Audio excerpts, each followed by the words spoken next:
एक गांव के लोग मिलकर एक अजीब सा रिचुअल कर रहे होते हैं और उन्होंने एक औरत को एक खास किस्म के टेबल पर लेटाया होता है।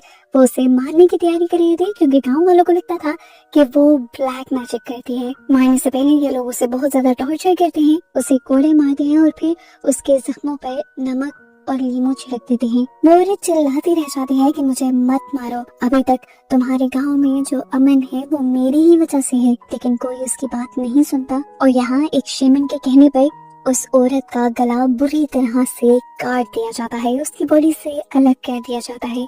जिसके बाद भी हम देखते हैं कि वो गर्दन जोर जोर से हिल रही थी, यानी वो मरी नहीं थी। सर को इस तरह से जिंदा देखकर ये सभी लोग डर कर वहां से भाग जाते हैं और सीन यहीं से कट होकर हमें काफी टाइम बाद का सीन दिखाया जाता है।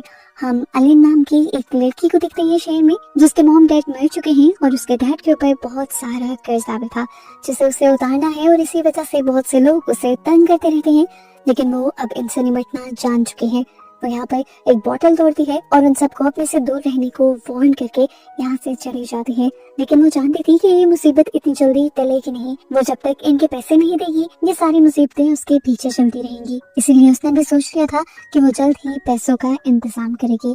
हमें पता चलता है कि अलिन का एक भाई भी था और जब तक अलिन जॉब पर रहती थी उसके भाई का ख्याल उसके दोस्त रखा करते थे। अलिन की एक और दोस्त भी थी, जिया। वो एक एथलीट थी, वो बहुत अच्छा खेलती थी, लेकिन अब उसने खेलना छोड़ दिया था क्योंकि उसे एक हार्ट कंडीशन थी। उसका हार्ट तेजी से खून पंप नहीं कर सकता था, जिसकी वजह से उसने भागना छोड़ दिया था और अब उसे दोबारा से ठीक होने के लिए सर्जरी की जरूरत थी। पैसे जिया के पास भी नहीं थे और पैसों की जरूरत अलिन को भी थी। इन दोनों की मुश्किल आसान करने के लिए इनके ग्रुप के दोनों लड़के प्लान बनाते हैं कि वो एक घर में चोरी करेंगे। उनका इरादा गलत नहीं था, वो ये फैसला भी करते हैं कि वो ये काम सिर्फ एक बार करेंगे और जहाँ से भी पैसा चुराएंगे सिर्फ उतना ही पैसा चुराएंगे जितना उनकी जरूरत का होगा। अलिन को फिर भी ये ठीक नहीं लग रहा था, लेकिन अब क्योंकि वो मजबूर हो चुकी थी तो उसे भी अपने दोस्तों का साथ देना पड़ता है। गनी उन्हें एक ऐसे घर में लेकर जाता है जहाँ पर सारे लोग फ्राइडे के दिन कहीं चले जाते हैं। ये लोग उस घर पर पूरा दिन पहले नजर रखते हैं और रात होते ही घर में घुसने का प्लान बना लेते हैं। अपने प्लान के मुताबिक जिया कार के अंदर ही रुकती है ताकि जैसे ही ये लोग चोरी करके वापस आए तो ये लोग यहाँ से भाग सके और बाकी तीनों लोग घर के अंदर चले जाते हैं। घर के अंदर जाते ही ये तीनों अलग अलग जगहों पर तलाशी लेने लग जाते हैं और जहाँ जहाँ इन्हें कुछ भी मिलता है ये लोग वहाँ से थोड़ा थोड़ा चुराने लग जाते हैं। लेकिन यहाँ अलिन के दिल में लालच आ जाता है। उसके सामने बहुत सारा सोने का जेवर था। वो सोचती है कि क्यों ना मैं ये सारा चुरा लूं, इससे मेरी अब की प्रॉब्लम्स भी सॉल्व हो जाएंगी और फ्यूचर की भी, और इसके बाद मैं कभी चोरी नहीं करूंगी। इसलिए वो सारा का सारा जेवर अपने बैग में डाल लेती है और दूसरी तरफ हमें गनी को दिखाया जाता है। उसे जहाँ पर पैसे रखे हुए नजर आए थे वहीं पर उसे अचानक किसी का कटा हुआ सर दिखाई देता है। वो बुरी तरह डर जाता है, वो चीख मारकर पीछे हट जाता है और जब दोबारा चेक करने के लिए आगे बढ़ता है तो वहाँ सिर्फ पैसे ही थे। अब गनी और एलन नीचे जाते हैं कि नीचे से भी कुछ मिल सकता है। जहाँ जाते हुए इन्हें बहुत ज्यादा स्मेल आने लगती है और ऊपर हमें फेता को दिखाया जाता है जो जब शीशे में अपना रिफ्लेक्शन देखता है तो अपना मोटा पेड़ देखकर वो बहुत ही ज्यादा डर जाता है। यहाँ पर उसके साथ काफी कुछ अजीब हो गया था। खैर वो यहाँ पर काबू पाता है और अपने दोस्तों को ढूंढने लग जाता है। उसके दोस्त इस टाइम बेसमेंट में थे और उनके होश उड़े हुए थे क्योंकि इस टाइम वो अपने सामने डेड बॉडीज को देख रहे थे। उनकी आंखें फटी की फटी रह जाती हैं और इस टाइम उनका ध्यान जाता है एक लड़की के ऊपर जिसे बांध कर रखा गया था। इस पूरे कमरे का नजारा बहुत ही ज्यादा भयानक था। यहाँ पर अजीबोगरीब रिचुअल की चीजें रखी हुई थी, बहुत सारी कैंडल्स पे चली हुई थी और जो लड़की यहाँ पर थी उसे अजीब से दायरे में लिटाया गया था और उसे बहुत सारी रस्सियों से भी बांध कर रखा गया था। ये लड़की अपना नाम सुकमा बताती है और बज़ाहिर इन्हें बहुत ज्यादा डरी हुई लगती है। सुकमा ने इन्हें बताया कि जिस आदमी ने उसे कैद किया हुआ है वो यहाँ पर बहुत से लोगों को मार भी चुका है और वो मुझे भी एक रिचुअल का हिस्सा बनाते हुए मेरा भी सैक्रिफाइस देना चाहता है, पर पता नहीं अब तक क्यों रुका हुआ है। गनी को उसकी बातें सुनकर उसके ऊपर तरस आ जाता है और वो फैसला करता है कि वो इस लड़की को यहाँ से बचा कर ले जाएगा। अपने पास मौजूद चाकुओं से वो उसकी रस्सियां खोल देता है और ये लोग ऊपर आ जाते हैं। अब गनी और एलन सुकमा को लेकर ऊपर की तरफ आ जाते हैं और साथ ही वो जिया को कॉल करते हैं कि जल्दी से गाड़ी लेकर तैयार रहो, हम चीजें लेकर बाहर आ रहे हैं। बस अब इंतजार था तो इनके यहाँ से निकलने का, लेकिन यहाँ पर आ जाता है बहुत बड़ा ट्विस्ट। इनके निकलने से पहले इस हवेली से निकलने के सारे खिड़कियां दरवाजे यानी सभी एग्जिट्स लॉक हो जाते हैं। कुछ एग्जिट्स तो इस तरह से सील हुए थे कि उनके आगे पुरानी वाइन्स आ गई थी, यानी पौधों की बेलें आ गई थी। अब यहाँ पर पागल हुआ फेदा जल्दी से किचन से एक सिलेंडर लेकर आता है और एक डोर के सामने ब्लास्ट कर देता है, लेकिन इस सब के बावजूद भी यहाँ कोई दरवाजा नहीं खुलता। अब फेदा को लगने लगा था कि ये सब कुछ आम नहीं है, ये उनके साथ एक कर्ज के तौर पे हो रहा है, यानी एक श्राप, क्योंकि एलन ने उनकी सोच से और फैसले से ज्यादा चीजें चुराई थी, इसलिए गॉड उन्हें सजा दे रहे थे। पर एलन कहती है ऐसा नहीं हो सकता, गॉड तो मेरी सोच जानते हैं, मैंने ज्यादा चीजें इसलिए चुराई कि अगली मर्तबा मुझे किसी के घर चोरी ना करनी पड़े और ये बुरा काम ना करना पड़े। फिर इनका दूसरा दोस्त इनकी लड़ाई रुकवाता है और ये लोग दो टीम्स में बढ़ जाते हैं और फैसला करते हैं कि ये यहाँ से निकलने की कोशिश करेंगे। अब यहाँ पर रिसर्च करते हुए ये लोग एक वॉल देखते हैं जहाँ पे सबकी फैमिली फोटोज थी और यहीं पर एक बड़ा सा फैमिली ट्री भी बनाया गया था। और हैरानी की बात थी कि इस फैमिली ट्री में सुकमा की भी तस्वीर थी, यानी उस लड़की की तस्वीर थी जिसको इसी घर के किसी इंसान ने कैदी बनाकर रखा हुआ था। कैदी का फैमिली ट्री कोई अपनी दीवार पर क्यों लगाएगा? इसी फैमिली ट्री में हमें एक और तस्वीर जानी पहचानी लगती है और ये उस औरत की थी जिसे हमने मूवी के स्टार्ट में देखा, यानी वो औरत सुकमा की ब्लड लाइन में से थी। यहाँ पर एलन और फेदा ये भी नोटिस करते हैं कि उस औरत का और सुकमा का बर्थडे एक ही दिन पर आता था। दूसरी तरफ हमें दिखाया जाता है कि सुकमा और घनी अकेले थे। घनी नोटिस करता है कि सुकमा कुछ बड़बड़ा रही थी, मुंह में बोल रही थी। वो उसे सुनने की जब कोशिश करता है और उसके करीब आता है तभी उसकी आंखें बिल्कुल काली पड़ जाती हैं और घनी के करीब आते ही वो अपने मुंह से एक अजीब सा कीड़ा निकालकर उसके कान में भेज देती है। ये सांप की तरह का छोटा सा कीड़ा घनी की बॉडी में जाते ही उसे तड़पा देता है दर्द से। इस टाइम घनी को समझ आ गया था कि सुकमा ठीक इंसान नहीं थी और उसे बचाकर इन्होंने बहुत बड़ी गलती कर दी।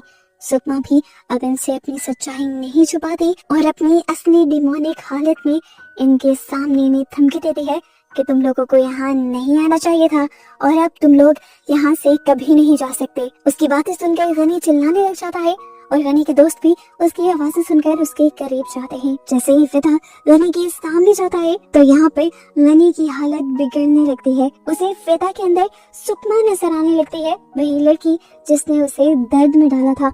अपने आप को बचाने के चक्कर में वो उसी के ऊपर हमला कर देता है, ये जाने बगैर कि ये उसी का दोस्त है। फिदा भी समझ गया था कि गनी इस टाइम होश में नहीं है, इसीलिए वो अपनी जान बचाकर यहाँ से भाग निकलता है। दूसरे रूम में जाने पर हमें दिखाया जाता है कि अब फिदा की भी हालत ठीक नहीं रही थी। वो अचानक से नीचे गिर जाता है और उसे छत पर बहुत सारे वैसे ही कीड़े दिखाई देते हैं जैसे गनी के कान में गए थे।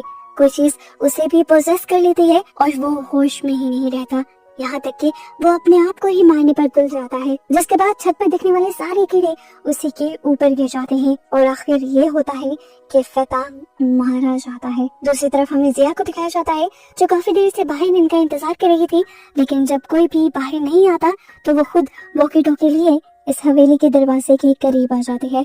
वॉकी टॉकी में फिदा उसे आंसर कर रहा था, हालांकि वो तो मर चुका था। अगले ही सेकंड ये मिस्ट्री खुल जाती है कि आखिर फिदा की आवाज में उसे आंसर कौन कर रहा था। वो सुकमा ही थी जो इस टाइम पेड़ से उल्टी लटक कर सिया के सामने आ जाती है और सिया की जान निकल जाती है। डरी हुई सिया अपने हाथ में पकड़ी हुई टॉर्च से ही उसके ऊपर हमला करती है, लेकिन इस हमले का तो सुकमा के ऊपर कोई असर ही नहीं था। वो तो पागलों की तरह बस हंसती जा रही थी। डर के मारे अब सिया भी यहाँ से भागती है, लेकिन क्योंकि वो एक हार्ट पेशेंट थी, भागने की वजह से उसका दिल इतनी तेजी से पंप कर नहीं पाता और वो भी हार्ट अटैक की वजह से मारी जाती है। दूसरी तरफ हमें एलन को दिखाया जाता है जिसे ऊपर अपने डैड का भूत दिखाई देता है। वो बहुत ज्यादा डर जाती है और वहाँ से भागती है और टकराती है एक आदमी से, जो आदमी असल में इस घर का ऑनर था और अब तक यहाँ पहुँच चुका था। वो इन दोनों की हालत को देखकर बहुत ज्यादा ही अफसोस करता है और इन दोनों को एक जगह पर लाकर इनके सामने कुछ रिचुअल करने लगता है। पता चलता है ये आदमी एक शेमन था जिसने फिलहाल के लिए इन दोनों का इलाज करके इन दोनों के कानों में से वो कीड़े निकाल दिए थे जो सुकमा ने इनके कानों में डाले थे। अपने कान से ये कीड़े निकलते देखकर ये दोनों बहुत ही ज्यादा हैरान हो जाते हैं और वो आदमी इन्हें बताता है कि ये कीड़े ब्लैक मैजिक के जरिए तुम्हारे जिस्म में डाले गए थे और ये इंसान को पागल करने के लिए होते हैं। इस टाइम इनके बिना कुछ कहे बिना कुछ बताए वो आदमी जान गया था कि सुकमा को इन लोगों ने ही फ्री किया है। वो इन सबको कहता है तुम नहीं जानते सुकमा इंतहाई खतरनाक लड़की है और तुमने उसको फ्री करके बहुत सारी मुसीबतों को दावत दे दी है, सिर्फ अपने लिए नहीं बल्कि पूरे टाउन के लिए। वो आदमी बताता है कि मैं एक शेमन हूँ और मुझे सालों पहले एक मिशन दिया गया था कि जितने भी लोग ब्लैक मैजिक करते हैं मुझे उन सब लोगों को खत्म करना था और सुकमा भी उन्हीं में से एक थी, लेकिन वो सबसे ज्यादा ताकतवर थी। मैं उसे मार नहीं पाया, इसीलिए मैंने उसे कैद करके रखा हुआ था। एलन और गनी दोनों को ही उसकी बातों पर यकीन नहीं आता, तो वो आदमी गुस्से में उन दोनों के मुंह पे हाथ रखता है और एक रिचुअल करते हुए उनके दिमागों को पास्ट में ले जाता है। और हमें अब यहीं से वही सीन दिखाया जाता है जहाँ से मूवी स्टार्ट हुई थी, जहाँ पर बहुत सारे शेमन्स ने मिलकर उस औरत का सर काटा था और वो सर हिल रहा था। इस टाइम हमें दिखाया जाता है कि वो सर सिर्फ हिल नहीं रहा था बल्कि बोल भी रहा था। वो लड़की, वो औरत सच में एक विच थी। वो ब्लैक मैजिक किया करती थी और उसने अपने ब्लैक मैजिक से ही ये पावर्स हासिल की थी कि उसे कभी मारा नहीं जा सकता। वो इमॉर्टल हो गई थी। हाँ, उसकी जो बॉडी है वो मर सकती है, लेकिन वो बार बार अपनी किसी ब्लड लाइन के जरिए दोबारा इस दुनिया में आ सकती है। यहाँ पर ये शेमन उन्हें दिखाता है कि सुकमा भी उसी की ब्लड लाइन की एक लेडी है और सुकमा के अंदर अभी भी उसी विच की सोल है। इसी वजह से उसे मारना नामुमकिन है। हाँ, बस उसे कमजोर किया जा सकता है, जो इस टाइम तक इस आदमी ने किया हुआ था। ये लोग उससे सवाल करते हैं कि आपने आखिर उसे कमजोर कैसे किया। वो बताता है कि जब मैं यहाँ आया तो मैंने देखा कि उस विच के बहुत से फॉलोअर्स थे जो उसे उसी की ब्लड लाइन यानी सुकमा के जरिए दोबारा जिंदा करना चाहते थे। मैंने आकर उन सब लोगों को तो मार दिया, लेकिन मैं उनका रिचुअल बंद ना कर पाया और उस विच की सोल सुकमा के अंदर जिंदा हो गई। एलन उससे सवाल करती है आखिर कोई तो रास्ता होगा उसे मारने का। तो ये शेमन बताता है हाँ, एक रास्ता है, एक सॉर्ड है ऐसी जो इस विच को हरा सकती है, लेकिन मुझे आज तक वो सॉर्ड नहीं मिली।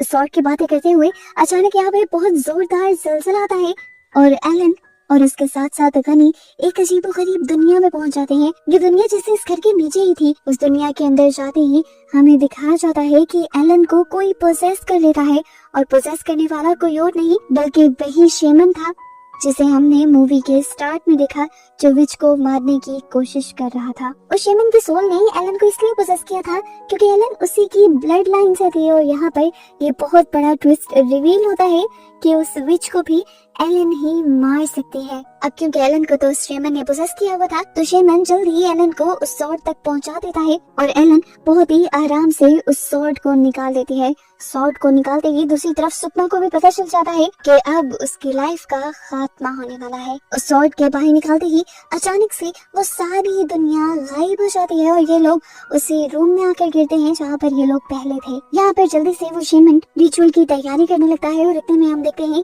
कि सुकमा भी यहाँ आ जाती है। सुकमा को देखकर शेमन जल्दी से इन दोनों से यहाँ से भाग जाने को कहता है और सुकमा इसी शेमन से अपना बदला लेने का डिसाइड करती है और पकड़कर उसका हाथ तोड़ देती है।